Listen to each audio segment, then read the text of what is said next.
It was actually a male strip club that they shut down for comedy for the first half. You know, it was just supposed to be us performing for these women that were riled up. First thing, I got on stage when they introduced me, and this lady was like, pull it out. I said, hey, that's not me. I'm not here for that. I'm here to entertain. These are jokes. No, my wife is 100% the fun police. Like when I'm having fun, 100%. Pull over, you're having too much fun. Like it's like. So I was like, back up. Yeah. I was a guy that everybody wanted to be around because I was always a good time. Now, Will, on the other hand, now, let me tell you about this. Now, because I know Will. We talk, you know. Will, first of all, you're looking at a new version of Will. Since the teeth, he's changed. Will before... Will before the great... Will before the great wall of teeth was a different Will. That Will was a problem. Well, you know, Nelson Mandela said about that. He said, holding a grudge is like drinking poison and hoping it kills the other person. First of all, that's amazing, and I'm pissed off that I didn't know that, because that was a real bad moment for me as a black man, because it said... You know everything every black man has ever said. No, but the way you said it, you was like, you know what Nelson Mandela said, and I was like, oh, You were at the Laker game last night. I was at the Lakers game. Courtside. Courtside, right on the floor? Right there on the floor. I could touch somebody if I wanted to. Well, it looked like somebody almost touched you, because here, take a look at the game last night. Watch this. There's you right there. Almost in your lap. Understand something. The reaction that you saw just now, there was an older Chinese woman to my, I think she was to my right. Yeah. It looked as if I was screaming, you know, probably out of fear. Right. It wasn't. It was. I see. It was. Hey, Chinese lady, watch out. Well, I see. That's what I said. I see. But it was here, like it was here with the Chinese lady. Be careful. Yeah. Nothing to do with me. What is the craziest thing that have happened to you on stage? By far, Atlantic City. A guy threw a buffalo wing at me. Hit me in the face. Buffalo wing. Saucy buffalo wing. Hit me right in the cheek. A little bit of the sauce got in my eye. I cried a little bit, and I tried to be a man about it. Who threw it? Who threw it? Because I'm a man about mine. Who threw it? The guy stood up. He was big. I was like, I just want us as people to get along. And I just got off the stage. When you fall when you're older, it's different from falling when you're younger. Like when you young and you fall, right? Yeah. My life flashed before my eyes. Whoa! Whoa! I'm not a drug guy. Like I said, I know what my dad did and the consequences of it, but Snoop, I was like, this is a legendary moment. You got to smoke with Snoop if you get the chance. I want to be able to say to my kids, don't do drugs, but if you do it with Snoop. Like, you know, that's the thing, right? Your first time here, tell us about yourself. I know you're from Philly. Yes, I am, Jay. I'm from Philadelphia, and I'm a big deal, people.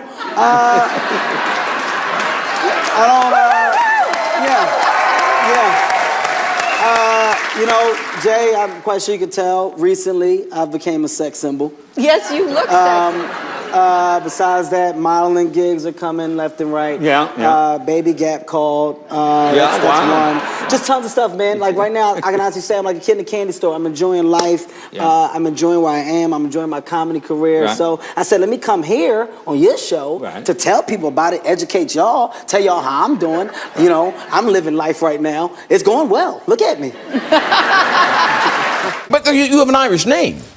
Do I? It couldn't be more Irish. Has no one told you that till now? You know, I think my mother just liked the name. Brad, let me educate you on something. Black people are notorious for picking things that they saw one day and say, that's my baby name. I was on tour. I brought this leather jacket, and it had a peace sign on the back of it. It was like a rhinestone peace sign. And I said, you know what I'm gonna do at the end of my show? I'm gonna turn around, show the back of my jacket, and put up a peace sign. The crowd gonna go off. I did it. Nobody said nothing. You ever sweat to the point where you feel like something's wrong with your appearance? Like, no, there was one moment where I felt like an oil spill. Like I remember, like we were shooting, and I was like, no, guys, quite sure something's really coming off me right now. No, okay, let's just keep rolling. Nope, there's definitely mud in my butt right now. 100%. Okay, biggest reality check I've had. I'm in Vegas, right? I'm with an athlete friend of mine. And you know, athletes make a lot of money. Right. So we're there, we're hanging out. Keep in mind, he makes more money than me, Jay, so I'm trying to keep up with him. Sure. Whatever he does, I'm trying to do, Right. okay? So we go to a club, he got a table, so I got a table. He was like, Kev, but we together. I said, so what? I got money too, I want my own table. That's what I told him. Right, I'm right, gonna spend my own money, Sure. I'm a man. Despite my size, Right. I'm grown, okay? So we get there, Yeah. he got bottles, I wanted to get bottles. Gotta get bottles. Yeah, you know, he had women come. I didn't have no women, but at the time I was with my aunt. It was my aunt's birthday. You had your aunt with I had you. my aunt Okay, with me. It was right. her birthday. Right. I got the bill. I'm not gonna lie, I didn't like it. You ever get a bill so high you try to put it in the light like it's gonna change? Right. It didn't change. Nothing changed. It was what it was. So I had to talk to myself. I said, Kevin, you know what? Just pay the bill, go to your room, go to sleep. So I go to my room, I go to sleep. And here's why I don't go out with athletes no more. The next morning, I wake up, my friend I was with, he called me. Right. He was like, Kev, last night was crazy. I said, yo, I had a ball. He said, well, guess what? We're gonna do the same thing again tonight. And I was like, you know, I can't go twice because the way that my bank account is set up. Like you ever you ever start explaining your financial situation to people for no reason at all? I said I would go, but the way my account is set up, I gotta checking in the savings, but all the money is in my savings. Right. So I gotta switch it to the checking, but it take 3 business days. Right. I'm not gonna be able to do it at this point in time. That's all. You also wrote a book. I did write a book. I wrote a good book. I know. Yeah. Speaking to that, it is getting incredible praise on the Yeah, back of your right, book. it is. I'll just read one of these, of many, many quotes here. Yeah. Before reading this book, I was an unemployed loser sleeping on my mom's couch. Now I'm living the life of my dreams, all thanks to Kevin Hart, written by Kevin Hart, professional athlete. Yeah. And it's all the other praise comes from Kevin Hart, somewhat funny comedian, Kevin Hart, award-winning actor, and Yeah. Kevin Hart, life coach and ladies man. Yeah, those are Pseudo. different versions of myself that gave the book the just due. How'd that you get them deserved. to write a blurb for your book? I just had to call the different versions of myself. Yeah, I'm very good at going in third person about myself. Kevin thinks this book is genius. See, I did that? Me too. Yeah, that was good. I want you to show this picture when all my black friends say why you don't hang out with black people no more. I want you to show this, okay? Because let me tell you what white people would have did. They would have helped me up. I would have been right there. White people would have helped me up. I've been right there for you, dude. Are you Absolutely. okay, Kevin? Kevin, are you all right? Come buddy? on, Kevin. You gotta get up. Get up. The floor is cold, Kevin. Get up. You're a married man. I know, off the market. Calm down, ladies. It's all gone, ladies. You missed your chance. You missed your chance. You had a chance. You chose 50 Cent. You chose wrong. Did someone lose their child? I'm sorry. All right. You know they had to create an IMAX just for the 2 movies that he made. There's 2. There's 2 movies. All right. Yeah. Okay. Good. Yeah. Is this the dance? My new dance. For the booty work. I'm That's my new imagining dance. this is the left cheek and then this is the right cheek. Yeah. A lot of people didn't know what I was doing or what I was going for. But, you know, the thing about Kevin, I'm going to go third person for a second. Please. The thing about Kevin Hart is he's an artist first. And as an artist, you need to be creative. So T-Pain said, can you be in my video? And I said, well, I don't just want to be in it. I want to make a mark, and I want to do something that people can remember. So I listened to the song, and I thought about it. You And went as deep.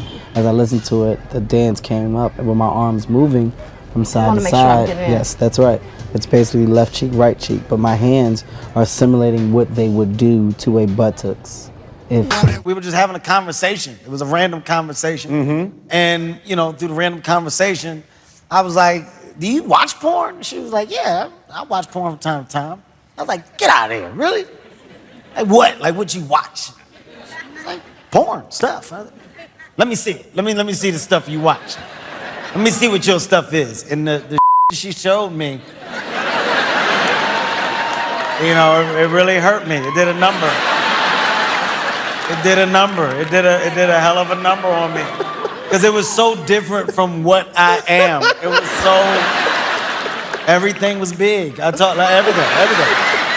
Tall, everybody was tall. I got mad. What is this? What is this? She was like, what? I like that stuff. Oh, my heart. Does matter in terms of the left cheek or the right cheek? Definitely, because you know, with a smaller behind, your movement is limited. So you know, it's definitely a song made for a bigger buttocks, not a smaller one, because there's no left cheek, right cheek. With a smaller butt, it's just cheek.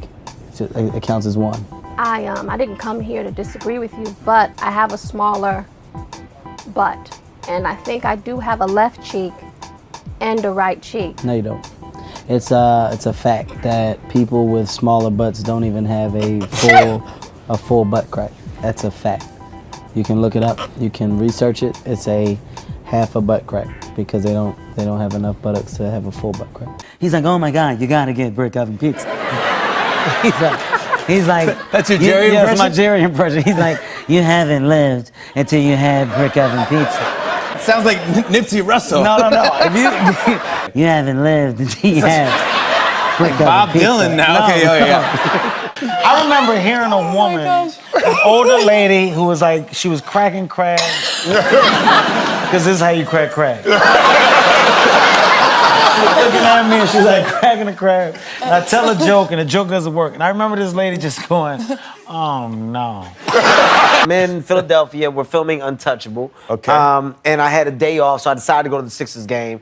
James Harden is playing in the game. And the whole game, the whole first quarter, he's off. And I was like, you know why you off? Because you're in my city. Your beard stinks. I hate you. I was like, I hate your calves. I told him, I said, I think you got butt shots. I was saying a bunch of stuff to him.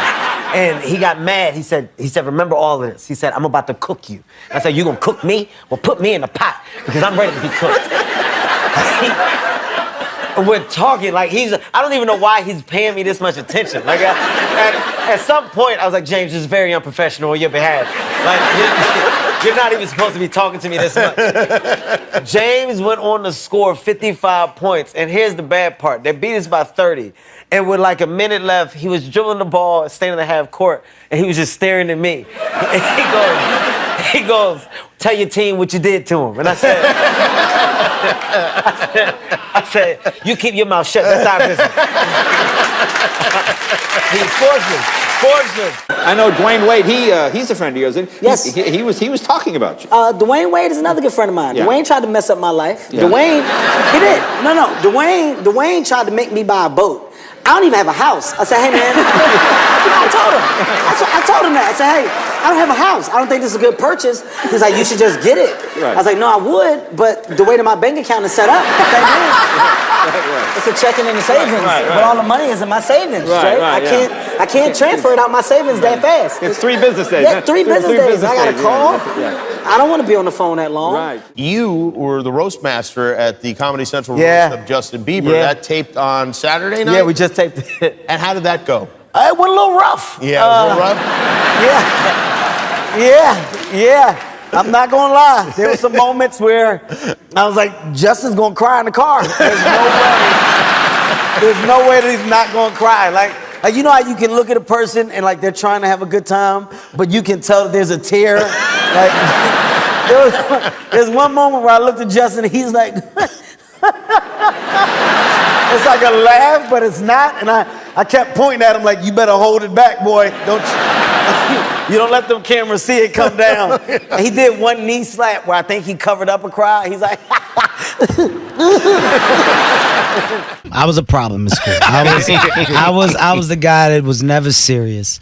The most serious moments, I always made the funniest moments. I got along with everybody. I was probably the most popular kid in school because I was funny, and I played basketball. So I had a great. Oh, wait a minute, Brett. That's not nice. What position? What just happened, Brett? That was so funny. Oh my God. No, Brett. That wasn't a joke. No, yes it is. No, Brett. It's got to be. You got to be being funny right now. I played varsity basketball. What is it, like a little league? league. No, there was no little league, Brad. I was 9th through 12th. If you go look it up, Kevin Hart played varsity. You know, see, I could have chose basketball, but comedy chose me. There was talks about me going to the NBA. I want you to Google Zion Baptist Church. It's a league I played in. There's a church league.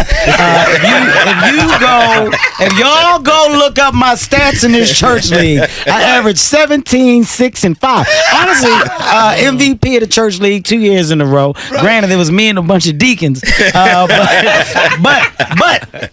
you was doing you it. saw the talent. Is what I'm saying.